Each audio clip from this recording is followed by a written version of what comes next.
You're watching HCAM TV.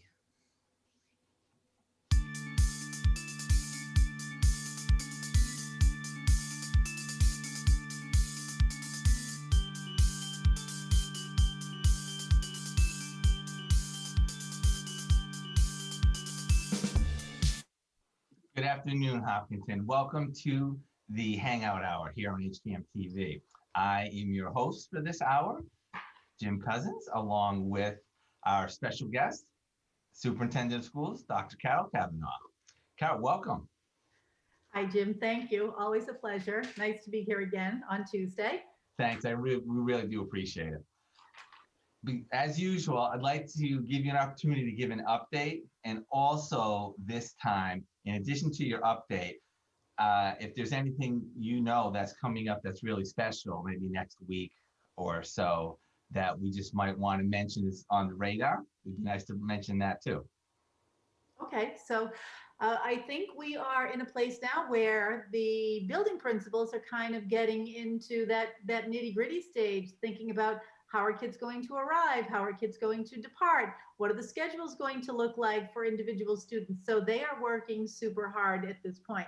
For the earlier parts of the summer, we were really figuring out what does this look like on kind of a macro level. And now I think that the building principals are doing a spectacular job of thinking about spaces where people will teach and all of those kinds of things. Just as a good example, I was over at the middle school this afternoon and we were having conversations about how you might have a pickup area just for 6th and 7th grade parents as opposed to a pickup area for 8th grade parents. And I know that this week they're also conducting webinars to bring parents up to speed. So we've got a lot going on. On Monday, our teachers should be returning. And then on the 16th, obviously, our kiddos will. So, yeah. Excellent. And so what I was kind of referring to, if you want to just mention, we'll talk about this next week, the Let's Talk About It.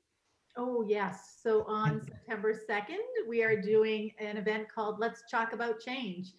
And if there are any people in the community, all you need is sidewalk chalk. And we're looking for positive messages about equity and access and social justice and any of those pieces. So we are going to be doing that in each one of our school buildings. And what ends up happening is you take all of the pictures of your sidewalk chalk artwork, and then you just send them into the Diversity Club at Hopkinton High School. So I'm sure parents and families have gotten flyers about this. I know that even folks at the town hall are participating. The participation is really widespread. And so the more the merrier. We will take you all, and we would love to. We're hoping that Mr. Ghosh can even fly some drones over some of the chalk artwork so that we get a really nice, kind of perspective piece. Yes. Awesome. Thank you. Yeah. All right. So now after that, we let's turn our attention to more questions and thoughts about school opening up. Now, I remember last week we were talking about your negotiations with the HTA were scheduled to resolve by August 31st. Is that correct? We are still hoping that would be a nice target date. We negotiated yesterday. We have a 2-hour session, I think, blocked off for tomorrow, and then another 2-hour session blocked off for Friday. So we really are kind of in that scrambling to the end place.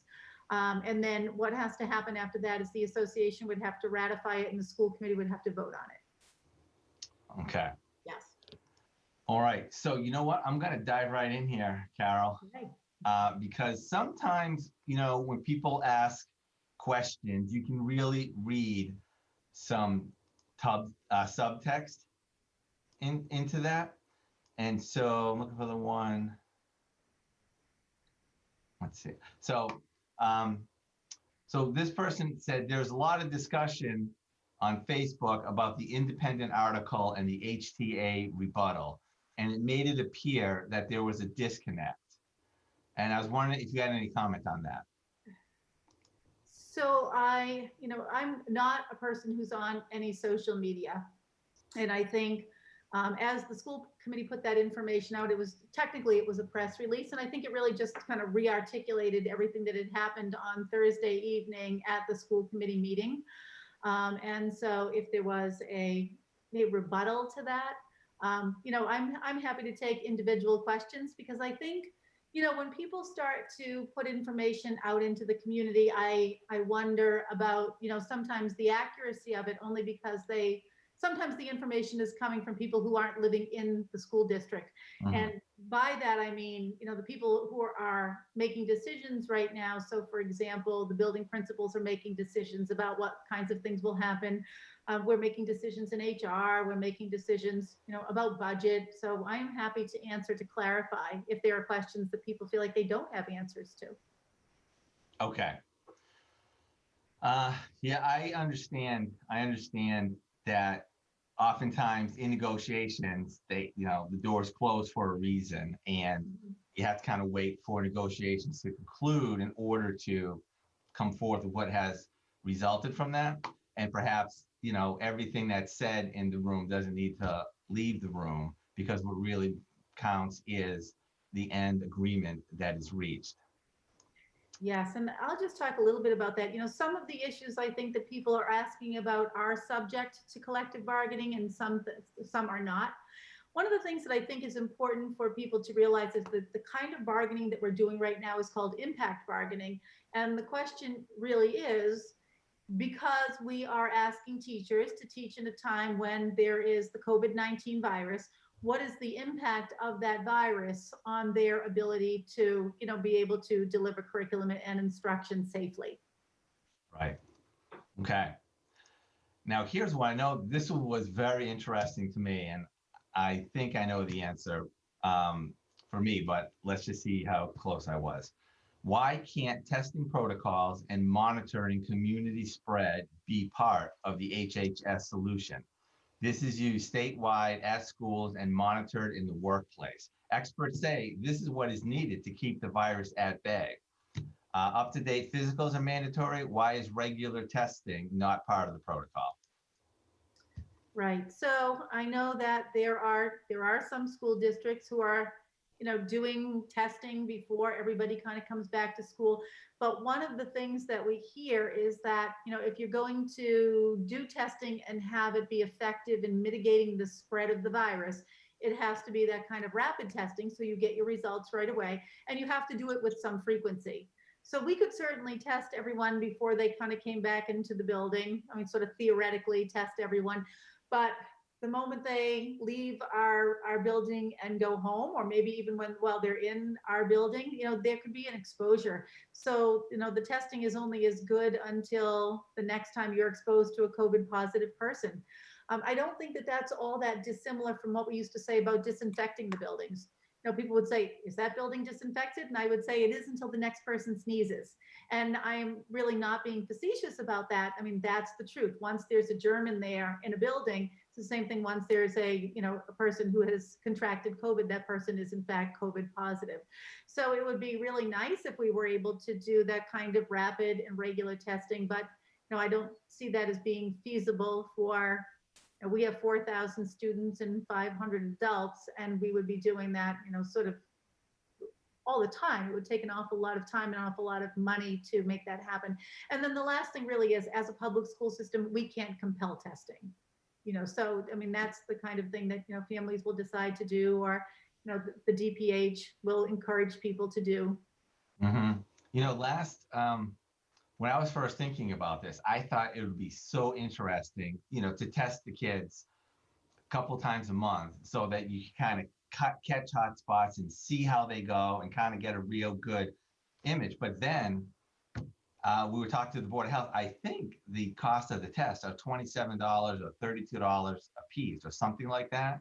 And there are 4,000 kids in the school system. Even if you go just with the high school, that's like 1,000 students. So that turns into a lot of money really fast, which I understand. What do you know about what I just recently heard in the media about this rapid response team that Governor Baker is putting into place, where there is if a hotspot happens, they can dispatch this rapid response team and do a bunch of testing. How does that relate to us? Yeah, and I think that's probably a good question for you to ask Sean when he's Okay. on our show, because I think that when we usually do talk about testing and all of that, that's always done kind of in conjunction with Department of Public Health. So he would certainly be your expert in that. Okay. All right. This one here, I really like that this question came in because it really speaks to where the heart of our community is and what is being done for the social emotional learning for kids in a new restrictive environment with news readily available. And they're probably talking about, scary no COVID news and what's happening.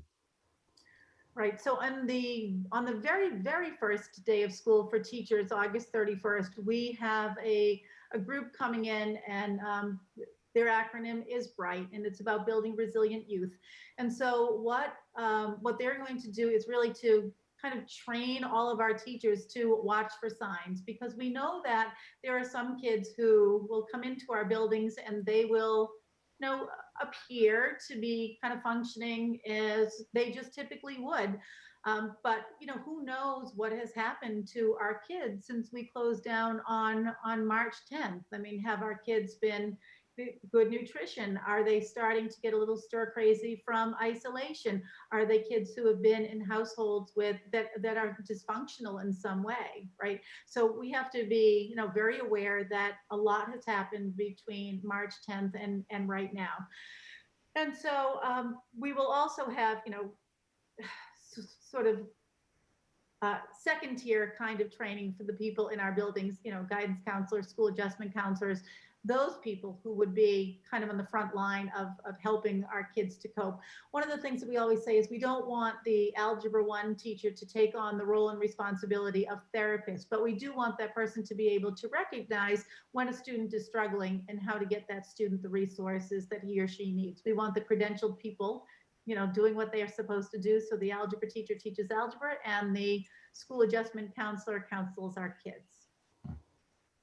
Really different than when we were in elementary and high school. It's a different world now. I don't mean COVID. I just mean the type of professionals that work in our school system. Yes, and I hope I've answered that questioner's question fully. But we are, in a place where we are really cognizant of the fact that kids are going to come back maybe differently abled because of their COVID experience, and it's an all hands on deck approach for sure.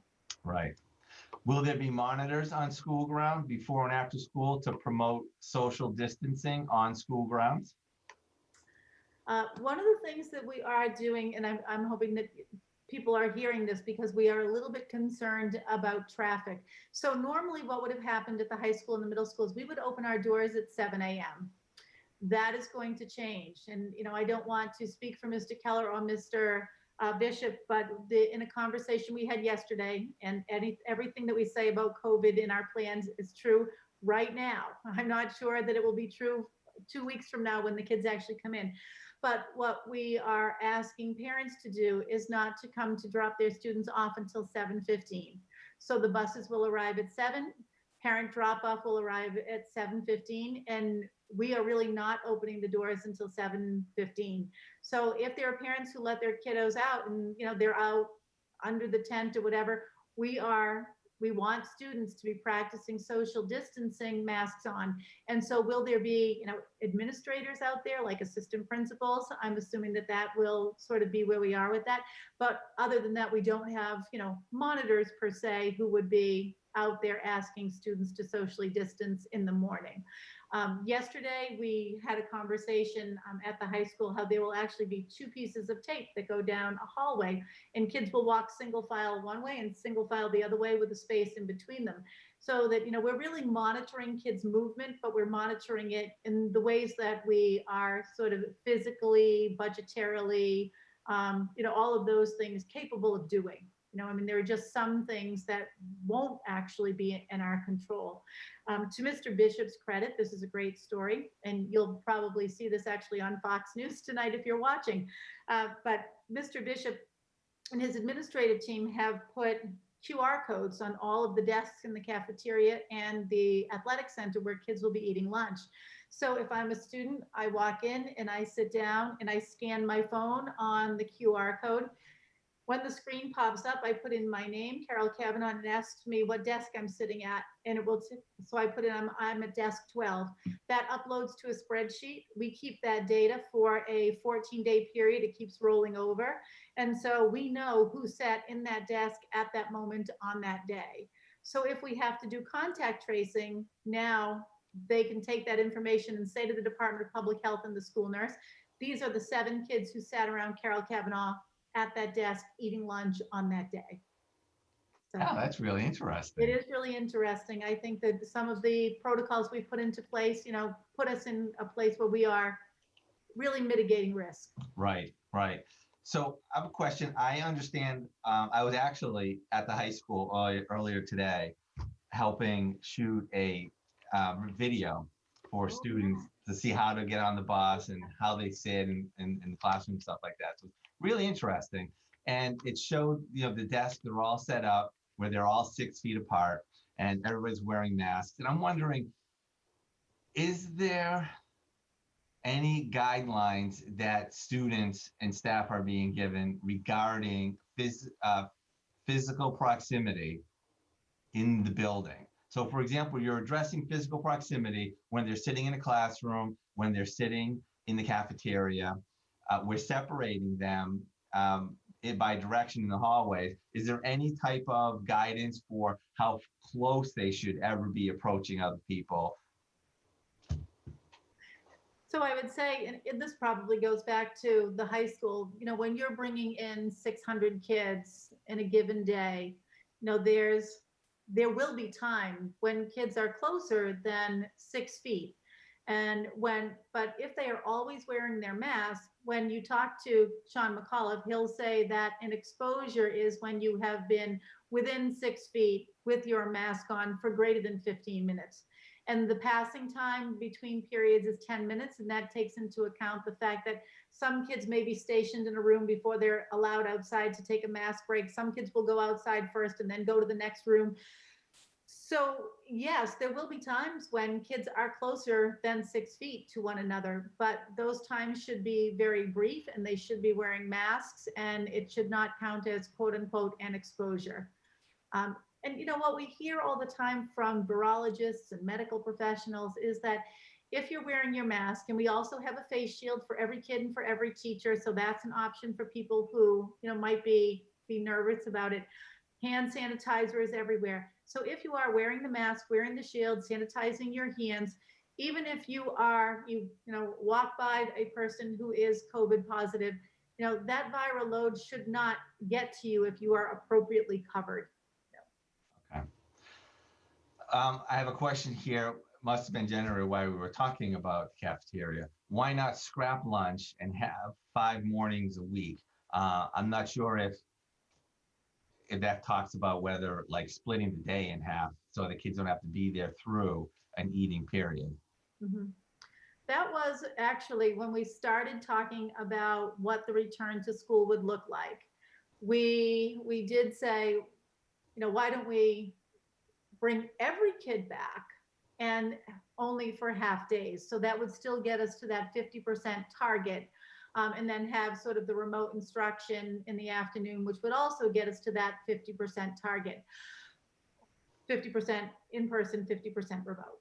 And then we started to realize that if you wanted to bring all kids back, all 1,200 kids in the high school and 900 kids in the middle school, it would be physically impossible to do that with the 6 feet of social distancing. So we would have had to reduce to 3 feet of social distancing, which would have meant an awful lot of exposure because everybody would have been within that 6-foot constraint for longer than 15 minutes.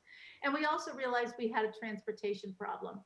So I know that some districts are doing just mornings every other day, but essentially then that reduces your in-person time to 25% of the school year. I know some districts are doing half the people come in for 5 days and then the next week they are remote. So, we were really trying to maximize safety and maximize face-to-face time. I know lunch is a concern for people, but, if teachers are able to eat, say, for example, in a classroom alone, while the students are in the cafeteria, and I know that in the cafeteria at Hopkinton High School, you can fit 80 desks socially distanced at 6 feet. Because I was in there yesterday and saw them all with the QR codes on them.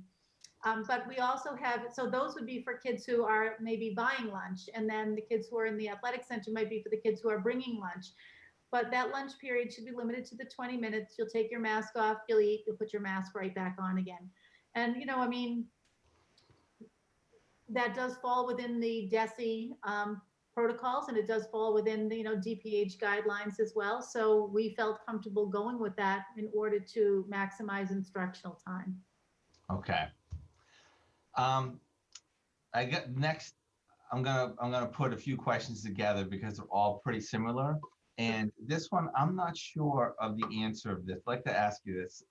The question is, some in the community felt pressured to sign up for hybrid in fear of not getting HHS teachers.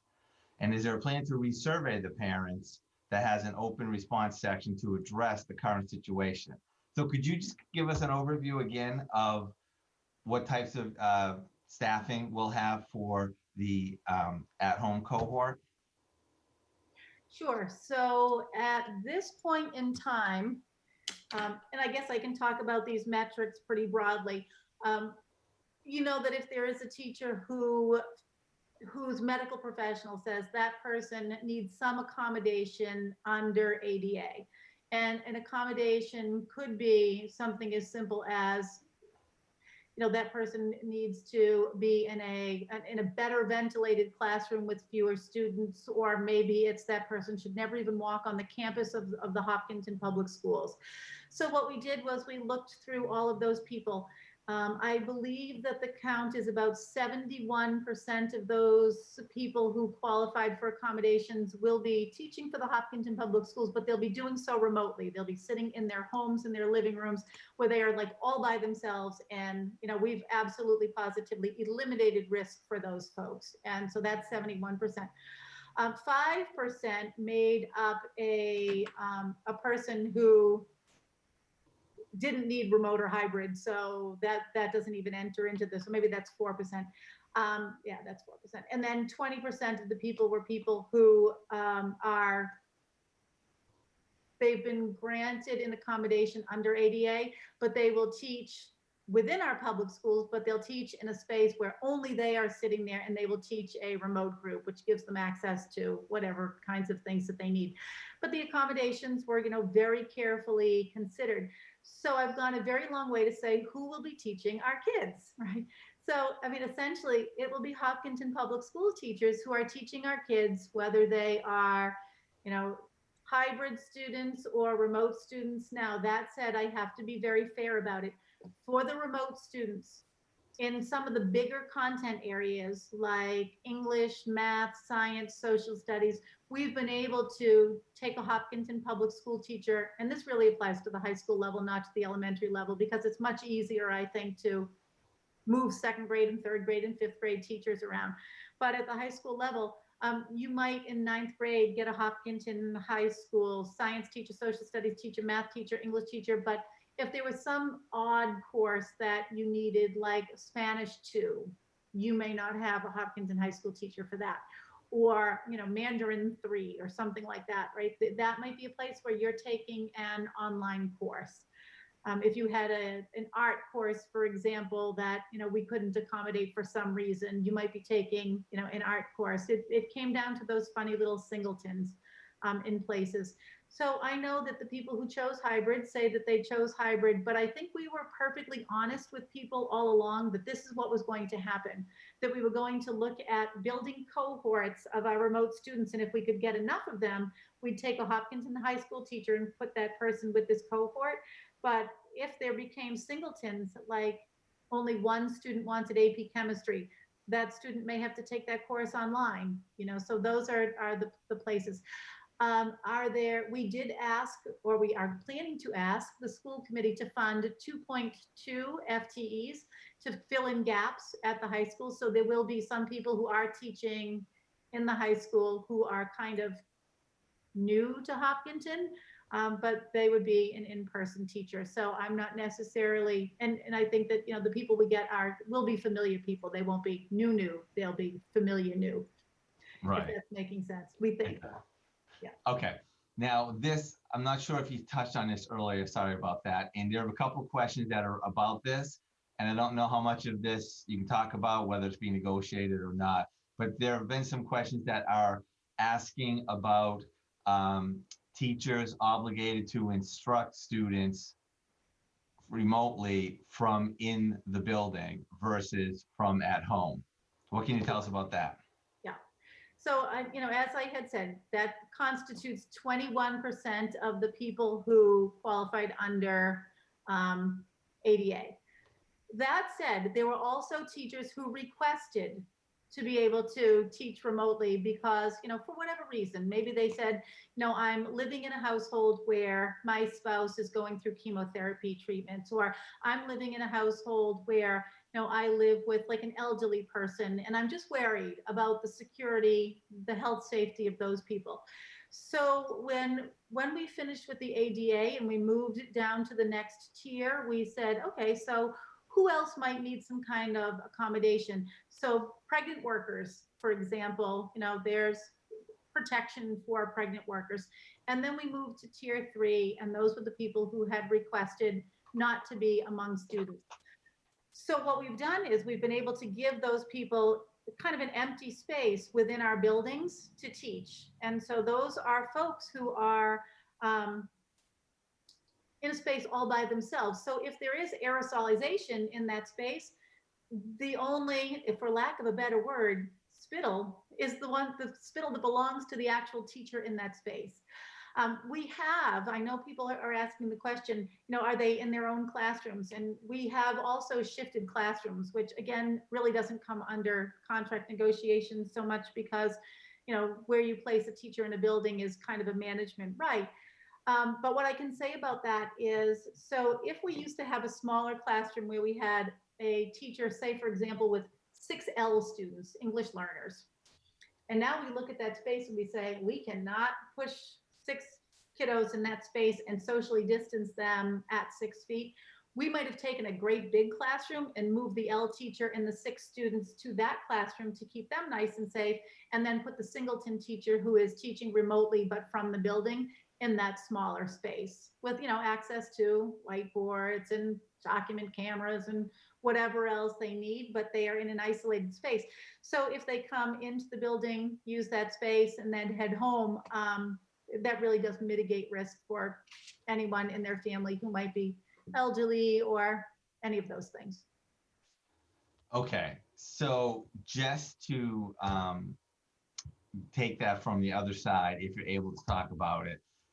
For example, here's an example, one of the questions. For teachers with health concerns for their family, but not covered by ADA guidelines, did the school make allowances for them? So what I think I'd like to see, if you can express it, is there a point of contention or negotiation going on regarding teachers who may not wish to be in the school present, but they're not under ADA guidelines? Is there any, is that something that you're having to work through, or are there any alternatives? So right now, the only people who because we're a hybrid teaching school, the people that are out of our buildings teaching remotely are the ones who qualify for medical reasons. What we're currently talking about in negotiations, and I won't say anything more about this because we are in fact talking about it in negotiations, is in the event that the district had to go to fully remote instruction, and there are a lot of reasons why you might have to go to fully remote instruction. So let's imagine that at the Elmwood School, 30% of the kiddos get the sniffles. And we would not let them come to school because technically having sore throat and sniffles is a combination of COVID symptoms. Now, those might not be COVID positive kids, but once we get down to that 30%, we say, well, does it really make sense to bring all the kids in here when 30% of their peers aren't here? So maybe what we do is we go to remote instruction for the month of January, and then we reopen up on February 1st. Those are the kinds of things that we're looking at, or maybe what we say is, oh my goodness, at the high school, COVID is rampant. We're going to have to close that particular building, right? So then we ask ourselves, does it make sense for teachers to teach at home or teach from the building? So those are the kinds of conversations we're having. Okay. And can you identify a benefit of having teachers who teach remotely coming into the building to teach versus teaching at home? Like, what is your perspective on that? Sure, I'm happy to talk about that, Jim. So, a lot of people think that, it's just really easy to, be able to replicate at home what you have in the classroom.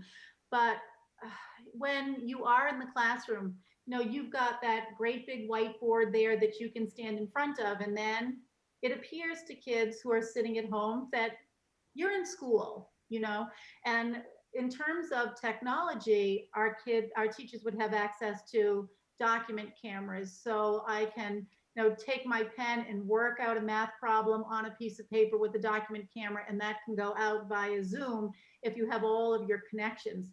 And really, if a teacher is having a problem with technology, so for example, we're just implementing Schoology and someone says, ooh, I'm not really sure I know how to get this second module up and running, our tech integration specialist is there, or somebody says, oh my goodness, my Wi-Fi doesn't seem to be working. Our tech support is right there in those buildings. So I think those are a couple of things. Now, as elementary people work, they use foundations kits, or they have guided readers and all of that. So all of that is in fact at a teacher's disposal. And then if we go back to the scenario I just talked about, so say we closed Elmwood for the month of January and then we were to reopen, it's almost a seamless transition. There was never that time that, teachers went home and then had to kind of regroup when we said, okay, we're reopening. They have everything just as they would have left it on Friday afternoon, and they come back on Monday morning. And I guess I also would say that, there's kind of, I don't know, a mood that's conveyed if I'm standing in my classroom delivering instruction to kids as opposed to I'm on my couch. And, I certainly do not begrudge teachers, own children who, they are living in the same household, but it's just nice to have your sort of undivided attention in a classroom for 6.5 hours. Okay. Now a little change of direction here. This person is interested in what school plans for performing arts, music, drama, and dance for K through 12. I guess I don't want to speak out of turn because I do know that Rich Cormier our athletic director, has new information that will be coming out from the MIAA. And I know that Craig Hay who is our pre-K to 12 fine arts music coordinator, which will also have information for us, and Colleen Janino.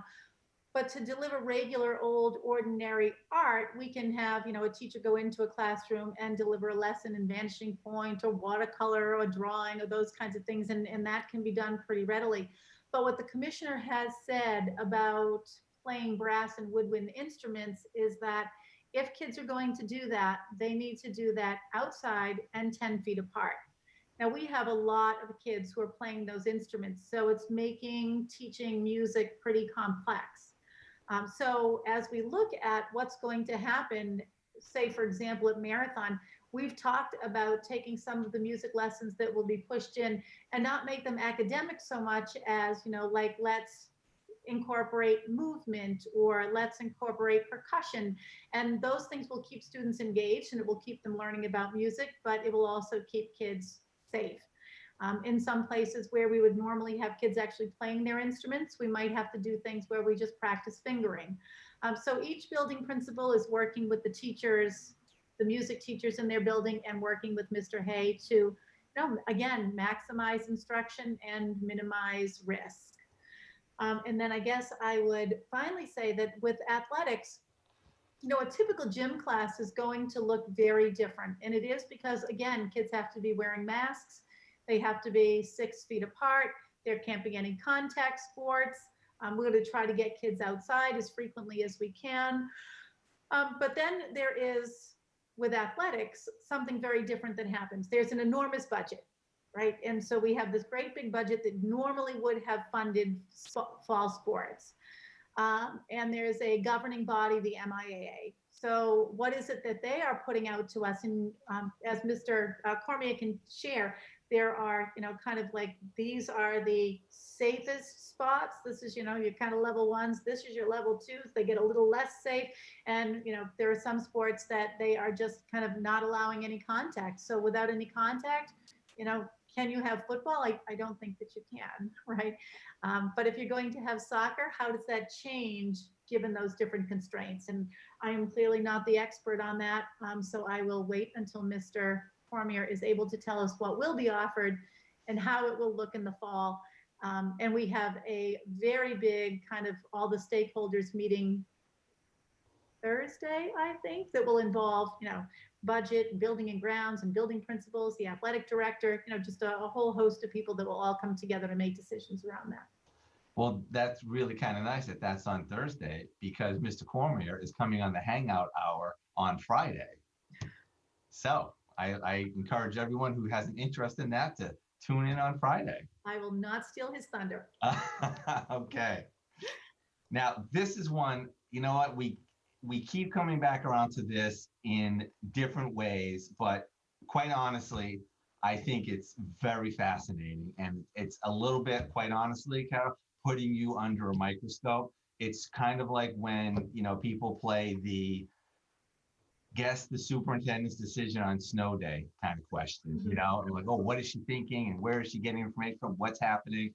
This is kind of like that. And we get a lot of these regular. So I think it's nice to kind of hear where your head and your thinking is right now. Sure. My question is, when will we know if hybrid is actually going to happen? Based on the HCA statement, it doesn't sound like things are heading in the direction that hybrids really take place. So I'm thinking more that, like, we've heard about the plans between hybrid and full remote, and I'm just interested if you're able to talk about, like, what your current thinking is on the direction that maybe this town, maybe the state, maybe this country looks like it's experiencing as some of these school districts are ramping up. And if you're able to share, like, what guidelines and what processes are going to happen for you to make the call. Sure. So I'll be really honest, Jim. I think we, at least for me, when we are negotiating, it feels really positive. I mean, I think that we are in a place now where we're just, kind of looking at, a couple of last items. And granted, they are big items. And I think that we're going to probably have to meet each other in the middle on those ones, right? And I think those are the ones that, they started out polarizing, and we resolved all of those tiny little things that were somewhere in the middle. And now we're faced with, where are we with those last couple of items? And I will say that our most recent negotiation session went really well. We've got one tomorrow. We've got one Friday, as I've said. So I want parents to feel like, there's a good possibility that we're going to be ready to open our doors to students in person on September 16th. Okay. Yeah. Will middle school students, this is a particular one, will middle school students carry their bags so they won't be stopping at lockers? I'm going to leave that one to Mr. Keller's webinar. Okay. So, when we get to those kinds of nitty gritty kinds of questions, I think that that's probably best answered by the building principal. Okay. Is there any update on the HVAC system capabilities and the filtration? There's been some questions about that. I know.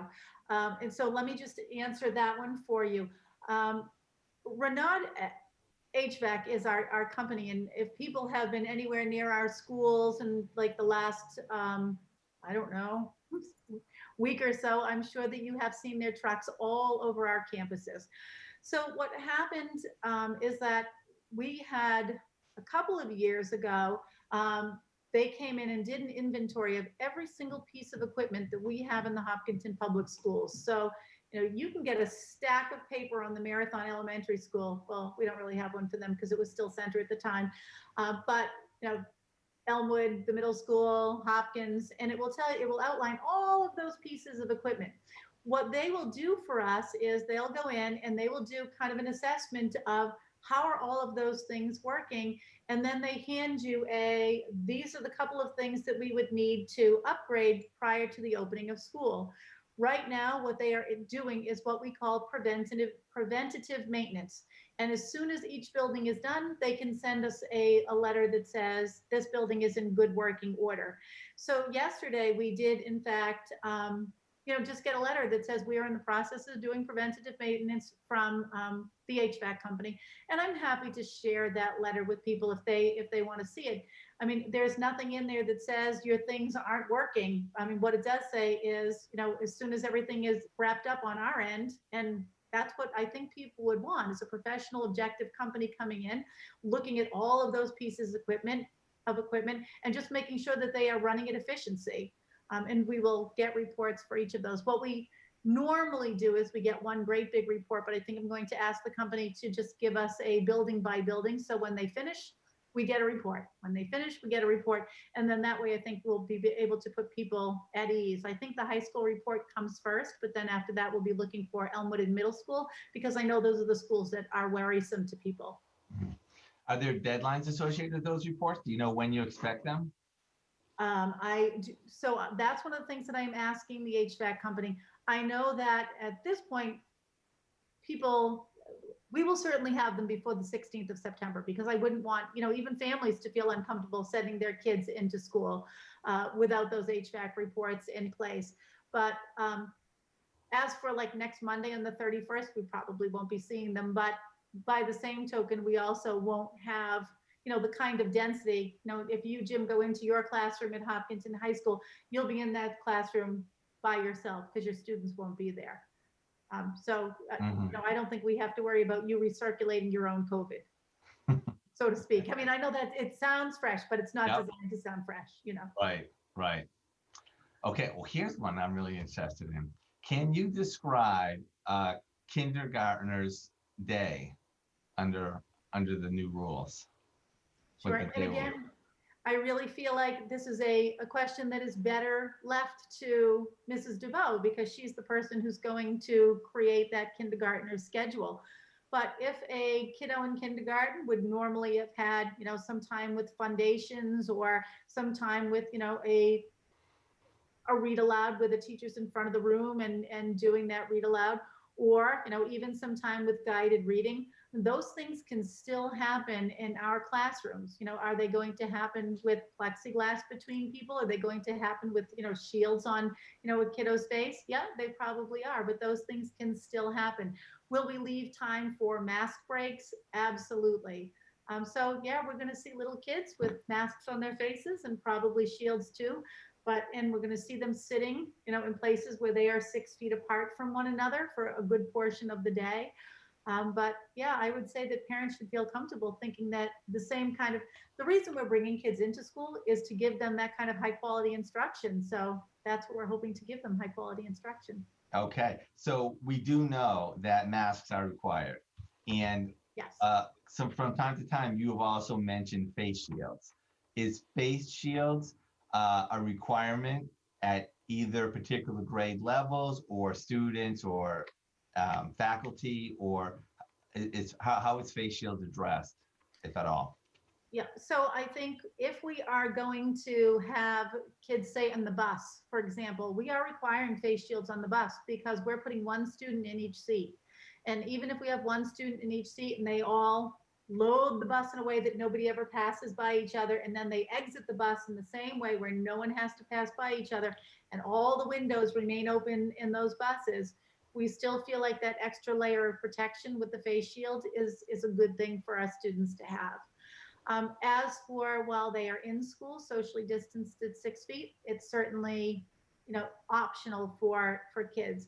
If there is a time when a teacher is going to conduct a lesson where they need to be up closer than those 6 feet, then I would want the teacher and the student to both be wearing them for both parties' protection.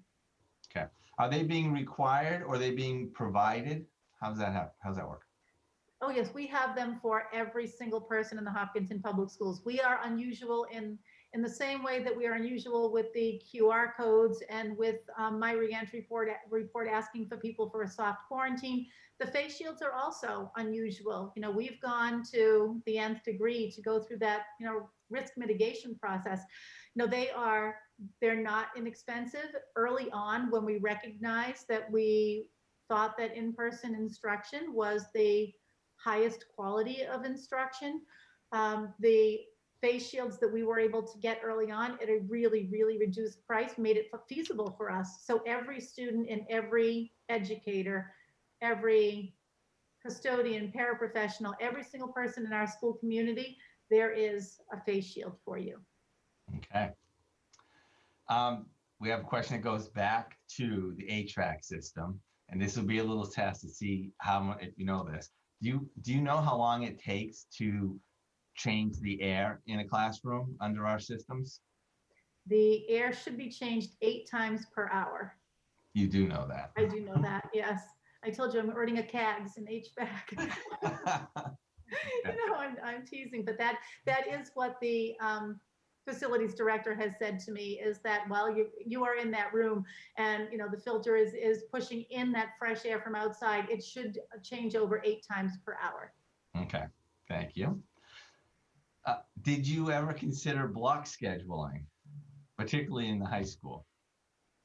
We did not consider block scheduling, and I understand how people will say, if we're in that place and only a couple of classes are meeting each day, but what we are trying to do is to increase space time between teachers and kids. So Mr. Bishop typically has what we call a 7 drop 2 schedule. Kids are enrolled in 7 classes, 2 drop out of that schedule every day, 5 meet. So if we could get 5 classes in on Monday, 5 classes in on Wednesday, 5 classes in on Friday, it's conceivable that a kid would not have a class all the way from Wednesday to the following Monday, which isn't ideal, but we really are. And if each one of those class periods is an hour, you're going to get 2 to 3 hours of face time every week in your classes, which is that's pretty good, actually. And I think that should be able to sustain a kind of continuous learning. When I'm often interviewed, people will say, why didn't you do 1 week in, 1 week out? And the answer to that for me is always the frequency. I guess years ago, we talked about a spiraling curriculum, how something would come. And then what typically happens to kids is they forget it unless it comes back again, So the instruction keeps coming back at regular intervals with a frequency that should keep us almost on track, as if you were actually in school for 180 days. We feel like this is going to maximize learning. And the other thing is, we now actually have 15 of the electrostatic sprayers. So if we've got a custodial staff that's in there every night and they can do a classroom in 3 to 5 minutes, those rooms will be disinfected 201, every single one, every single night. So that's just one of the perks of being in Hopkinton. Right. Okay. This is interesting. This person asking if you could talk about lessons learned from the current programs running this summer with teachers and students wearing masks. Now, I'm not aware of any. I don't know what was going on. Right. Well, so I think, and I guess I would like to hand this question off to someone like Dr. Zaleski, who is our special education director, who ran the extended school year program. Now, yes, there are, some of those kinds of lessons learned. What does it look like when, you've got kids who are kind of eager to chitty chat and mingle with one another, or you've got kids who are younger and who are clingy. And so there are some lessons that we've learned. No situation is going to be perfect, but I think by and large, parents and students, and I hope teachers, but I'm not sure, would say that what they experienced in ESY was academically successful. We had a town hall meeting where we did hear from a couple of teachers, but by and large, the feedback was not negative in that town hall. And then if I look at things like Parks and Rec, or if I look at the Y camp that's located in Hopkinton, or our extended school year program that happens in the schools, we've been, knock on wood, really lucky that not a single positive COVID test came out of that. We learned some lessons that, there might will be parents who will send their kids to school when there's been a COVID exposure. We had a kiddo get out of his car and say to the teachers, "Hey, my parents just went to get COVID tested," right? So we responded, and we responded well, but that's probably going to happen. We can't make that stop, right? We continue to educate our parents. Or there are going to be kiddos who come to school who have the sniffles, and we're going to have to put those kids in the COVID isolation room and, call parents and, make sure that that child is able to exit through an appropriate exit where, there's minimized contact for the kid and the family with the school community broadly. Now that's a very, very interesting point. How can you make a delineation between the sniffles and COVID? Are people able to say, my child, is allergic to something that's seasonal and that's what this is from? Or are all sniffles created equal in this age of COVID-19? No, so more recent guidance lets us know that all sniffles are not created equal. So if you are, a pediatrician and you know that you've got a kid who, has allergies, and we are in the middle of allergy season, and this is an allergy that this kid really responds to, we give them a little bit of allergy medication and see if the student's responding to it, and we keep taking the two students' temperature. But that decision would be made with the Department of Public Health, the school nurse, and the pediatrician. And we know that kiddos kind of know their own bodies. Would they come in and be masked and shielded and 6 feet of social distancing? Absolutely, yes.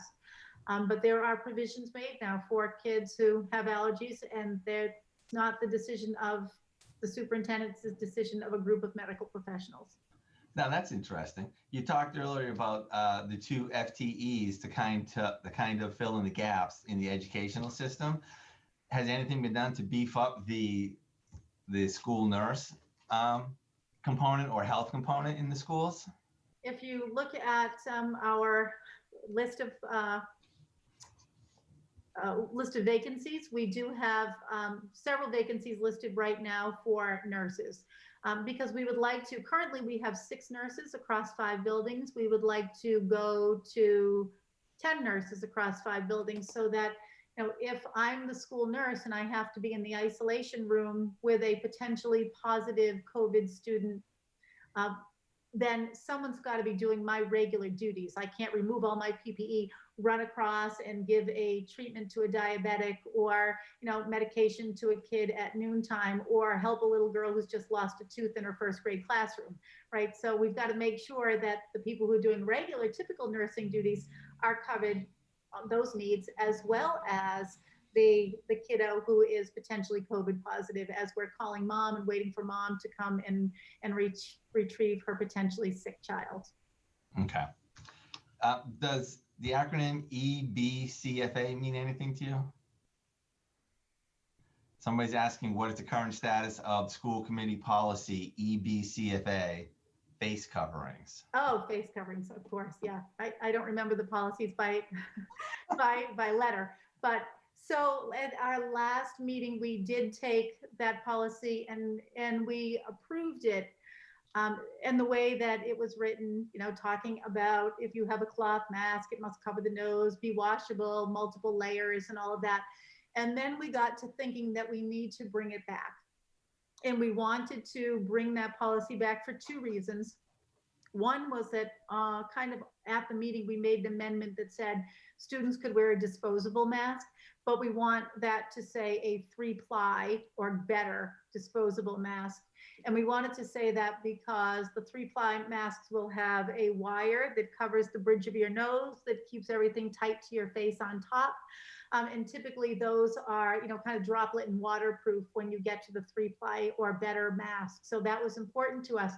But then we also realized that if we're going to have teachers in our building who are teaching in a classroom all by themselves, to kids who are in a remote setting, we need to alter the policy so that it doesn't say that every single person has to be wearing a mask, because I would want for a teacher in a classroom all by him or herself to be able to take their mask off in their 400 square feet, 600 square feet, 800 square feet, and to be able to deliver instruction just as if it were a perfectly normal school day. So when I'm a kiddo sitting at home on my couch, there's my teacher at the whiteboard, there's my teacher reading a book, there's my teacher doing a math problem, and she doesn't have a mask on her face.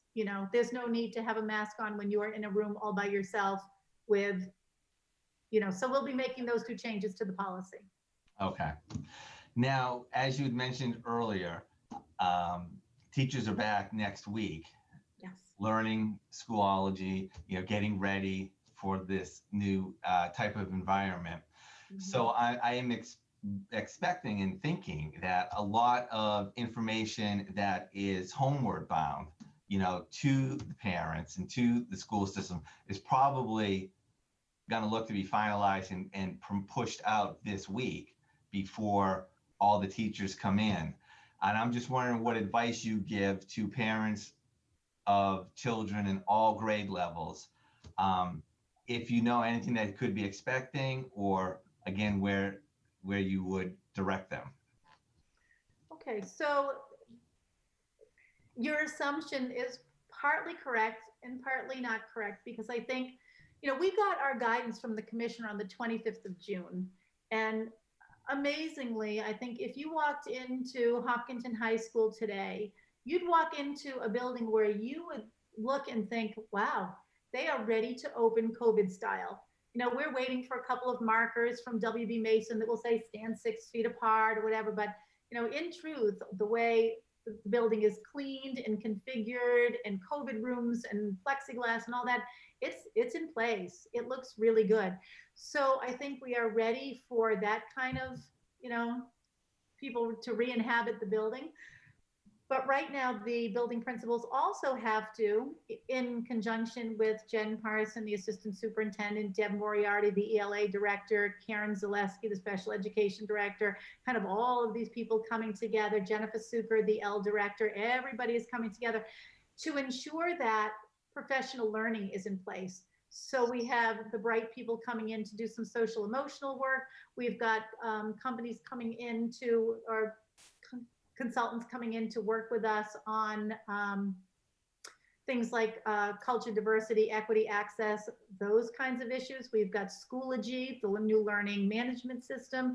We've got the modern classroom course, so people are better prepared to teach remotely. So all the PD is what we're working on right this very minute.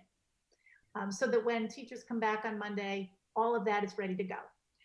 So parents may have to wait until, the end of next week, early the following week, to actually get a physical schedule in hand that says my child will have, math the second period of the day and the teacher's name is whatever. So yeah, everything is just sort of this order of operations where we are just running and trying to keep a few days ahead of what the schedule demands next. Okay. The final question. Okay. Will the administration be in the school buildings every day? I think yes. Yeah. I can't imagine that they wouldn't be. Yeah. Okay. Yeah. And I mean, briefly, we got about a minute, right? How is your job going to be impacted as the school year starts? What things won't you be able to do that you typically do or have to modify?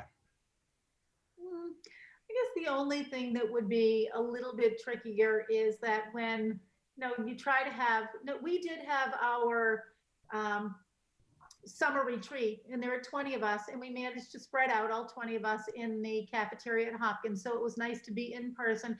And then we had some small breakout, and it was almost like we had never left each other. It was kind of interesting to be able to do that. But there are going to be so many meetings that have to get pushed out remotely.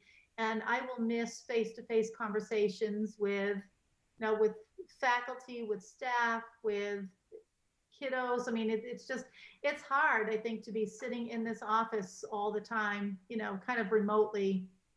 Right. You lose that human connection. That's the hardest part of the job. Right. Oh, I know. I know that feeling. So, Dr. Cavanaugh, superintendent, HVAC, genius. Thank you so much for your time. Really appreciate it. You answered a lot of questions and gave out a lot of information, and we're really grateful for it. Well, thank you, Jim, for having me. I always feel like the more informed our community is, the better chance we have of a successful reopening. Agreed. All right. We'll see you soon. Indeed. Thank you so much. Okay. Bye-bye. Everybody, thank you for watching. See you next time.